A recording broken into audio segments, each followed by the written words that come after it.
নমস্কার, আরেকটি মেঘলা সকালের আরেকটি ভিডিও তোমাদের সকলের জন্য। আজকে প্রথমত তোমাদের একটা কথা বলে রাখি, লেবু গাছ যারা করো তাদের আজকের ভিডিওটা অবশ্যই দরকার, কারণ এই সময় কি খাবার দেবো যাতে করে লেবু গাছটা আবার ভালোভাবে সুন্দর গ্রোথ শুরু করে দেয়, যাতে করে গাছ থেকে আমরা প্রচুর পরিমাণে আবারও লেবু পেতে পারি। তাহলে ভিডিওটাকে পুরো দেখতে হবে, আর সম্পূর্ণটা জানতে হলে পুরো একদম শেষ পর্যন্ত দেখবেন। আর দেখে অবশ্যই কমেন্টে জানাবেন আপনারা কোনোদিনও লেবু গাছে কি কি খাবার দিয়েছেন, ঠিক আছে? সেই অনুযায়ী আমি আপনাদের কমেন্ট করে জানিয়ে দেবো আর কি কি আপনাদের পরিচর্যা করতে হবে। চলুন শুরু করা যাক ভিডিওটি। তার আগে যে সকল দর্শক বন্ধুরা সাবস্ক্রাইব করেনি প্লিজ সাবস্ক্রাইব করে নেবেন এইরকমই নতুন নতুন ভিডিও দেখার জন্য। চলো, আজকের একটু পিকচার কোয়ালিটিটা ডাউন হতে পারে, মেঘলা ওয়েদার প্রথমতই আপনাদের বললাম। এখন এমত অবস্থায় তো ভিডিও তো দিতেই হবে আপনাদের জন্য, আপনারা তো আমাকে ছাড়বেন না, তাই ভিডিও শ্যুট করতে বসলাম মেঘলা সকালে। তো প্রথমত আজকে লেবু গাছের স্পেশাল খাবার বানাবো। এই দেখো স্পেশাল খাবার একদম হাঁড়িতে নিয়ে রেডি। এই স্পেশাল খাবারটা কি কি দিয়ে বানিয়েছি সেটাও আপনাদের বলবো, তাই ভিডিওটা একটু স্কিপ করবেন না। প্রথমত লেবু গাছ, এটা আমরা জানি বহু বর্ষজীবী একটা উদ্ভিদ, কিন্তু লেবু গাছের টাইম টু টাইম খাবারের দরকার। যেহেতু আমরা টবে বসিয়েছি বা ফুড ক্রেটে বসিয়েছি বা প্লাস্টিকের টবে, যেটাতেই তোমরা বসাও না কেন, ছাদ বাগানে বসাও বা গ্রাউন্ডে বসাও, কিন্তু লেবু গাছের খাবার দরকার। একমাত্র কারণ হচ্ছে লেবু গাছ প্রচুর পরিমাণে ফ্রুটিং করে, আর সেটা যদি হয় ক্যালকাতা পাতি বা আমাদের নর্মাল কাগজি লেবু, প্রচুর পরিমাণে ফলন দেয়। ইভেনলি যারা লেবু কেনার খরচার ভয়েও বা নিজের ছাদের মধ্যে 2-5টা লেবু গাছ বসিয়েছ, তারা অবশ্যই লক্ষ্য করে দেখেছো লেবুগুলো হয় কিন্তু অল্প পরিমাণে, আবার লেবু আসার পরেও গুটি ঝরে যায়। ঠিক এই রকম অবস্থা থেকে আমরা আমাদের গাছকে কি করে সেভ করতে পারি। প্রথমত আপনাদের একটা কথা বলবো, লেবু গাছকে একটু বড় জায়গা দেবে। যেমন আমি এখানে 10 ইঞ্চি একটা টব দিয়েছি আমার এই লেবু গাছটার জন্য। এই গাছটা আমার জিরাট থেকে পারচেস করা। মেনলি এখন লেবু গাছ বসাতে পারো তোমরা নিঃসন্দেহে। আর লেবু গাছ বসানোর ক্ষেত্রে খুব ভালো ওয়েদার, মানে বলা চলে এই সময়টা। এখন আমরা অনেকেই লক্ষ্য করতে পারবো গাছের পাতা সবুজ সবুজ ছোট্ট ছোট্ট ডগ ছাড়ছে, মানে যেগুলোকে আমরা ফ্রুটস বলে থাকি এই গোলাপ গাছের ক্ষেত্রে, সেই জিনিসটা এখন লেবু গাছে হবে। তো এই সময় যদি আমরা খাবারটা দিয়ে দিতে পারি তাহলে আমাদের গাছের গ্রোথ কখনোই থমকাবে না। আর সাথে সাথে এই নতুন ডালগুলো বেরোনোর সাথে সাথেই লেবু গাছে প্রচুর পরিমাণে ফুল চলে আসবে। তো আজকে ভিডিওটায় প্রথমত আমরা খাবারটা নিয়ে আলোচনা করব। তার আগে তোমাদের বলে রাখি লেবু গাছ কি ধরনের মাটি পছন্দ করে। লেবু গাছ প্রথমত একটু ওয়েল ড্রেন বেলে দোআঁশ টাইপের মাটি পছন্দ করে। এক্ষেত্রে আমরা মাটিটা কি করে প্রিপেয়ার করব। সয়েল প্রিপেয়ারের ক্ষেত্রে আমি প্রথমত এখানে রেখেছি ভার্মি কম্পোস্ট, মানে এই 10 কেজি মানে 10 ইঞ্চি টবের ক্ষেত্রে আমি যে মাটিটা বানিয়েছি সেই অনুসারে তোমাকে বলে দিচ্ছি। এতে আমি 2 কেজি ভার্মি কম্পোস্ট নিয়েছি, তার সাথে নিয়েছি নর্মাল আমার যে মানে বাড়ির কাজের জন্য যে বালি, মানে কনস্ট্রাকশনের জন্য কাজের জন্য যে বালি ইউজ হয় সেই বালি নিয়েছি 1 কেজি মতো পরিমাণ, আর 3 কেজি মাটি নিয়েছি। আর এর সাথে দিয়েছি নিমখোল আর হাড় গুঁড়ো 1 মুঠো করে, আর কিছুটা পরিমাণ জিয়ার দানা দিয়েছি এতে, মানে 1 চামচ বলা চলে, দিয়ে মাটিটাকে রেডি করে 1 মাস মানে পুরো একদম এয়ারটাইট প্যাকেটে ভরে রেখে দিয়েছিলাম। তারপর গাছটা বসানো হয়েছে। এখন প্রথমত গাছটা গ্রোথ নিয়েছে খুব ভালো মতো, তোমরা যা দেখে বুঝতে পারছো। এই রকম গ্রোথ তোমরা লেবু গাছে করাতে চাইছো, কিন্তু অনেকের হচ্ছে অনেকের হচ্ছে না। গ্রোথ করানোর ক্ষেত্রে প্রথমত খাবার দিতে হবে। খাবারের মানে বলা চলে একদম ডিটেলে তোমাদের আজকে বলবো।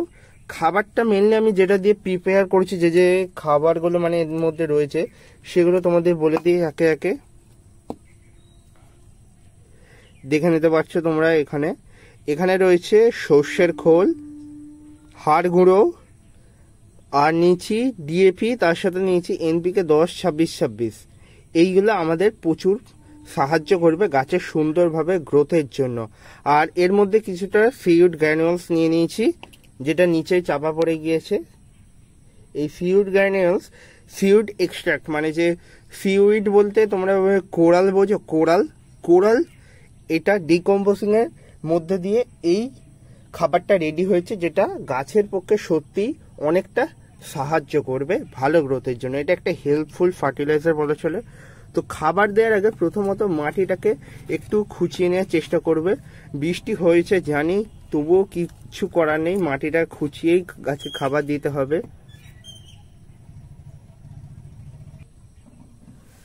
মাটিটাকে বন্ধুরা ভালো করে খুঁচিয়ে নেব। প্রথমত আমাদের লেবু গাছে খাবার দেওয়ার ক্ষেত্রে এই মাটিটাকে আমাদের ঠিকঠাকভাবে প্রিপেয়ার করতে হবে, কারণ এই মাটিটাই আসল গাছের বৃদ্ধিতে অনেকটা সাহায্য করবে। তাই মাটিটাকে একদমই জমাট বাঁধতে দিতে চলবে না। আর এই মাটি যদি আমরা ঝুরঝুরে এবং ভুরভুরে রাখতে পারি, তাহলে গাছের বৃদ্ধিও খুব দ্রুততার সাথে হবে আর গাছের গ্রোথ একটু থমকাবে না। তোমরা অনেক সময় লক্ষ্য করবে আমি গাছের বড় টব দিলেও মাটি কিন্তু অল্পই রাখি। এইটার একমাত্র কারণ হচ্ছে গাছও বাড়বে, এর সাথে সাথে আমরা খাবার দেবো, যাতে করে গোটা গাছটা যখনই ওদের বৃদ্ধি স্টেজ তখনই খাবার পাবে এবং টবটাও পরিপূর্ণ হবে এবং গাছগুলো ভালোভাবে খাবারটা কনজিউম করতে পারবে, যেটা গাছের খুব সুন্দরভাবে বৃদ্ধিতে অনেকটাই সাহায্য করবে। এরপর খাবারটাকে দিয়ে দেবো।